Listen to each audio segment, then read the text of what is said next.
speed and efficiency, right? It's always a trade-off of when you're selecting the right machine is if you want to be able to get your laundry done in a 6 or 7 hour day, we want to have them properly sized.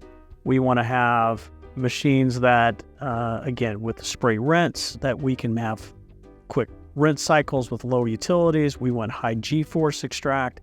Hotels, if we all have traveled, have seen the thread counts of the linens. I mean, everyone's very prideful on their thread counts, that you have a nicer sheet that you're laying on.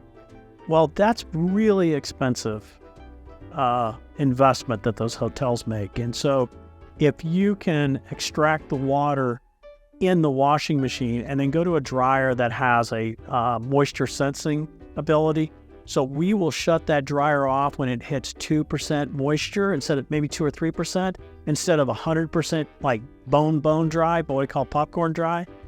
When you get it that dry, you really start breaking down that cotton, you really start breaking down the thread counts, and then it turns into lint and it goes out your vent.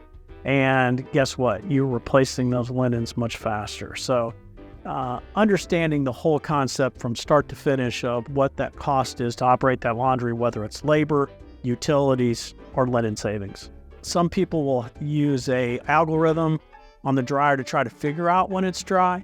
But for example, the Unimac with the Optidry, it really physically has a sensor on the baffles, and it is physically touching the linens and measuring the actual moisture content in those linens to shut them down, versus approximating when a gas valve goes on and goes off and how long is it on and off to reach temperature, to try to come up with an approximation of when that dryer is dry or the linens are dry.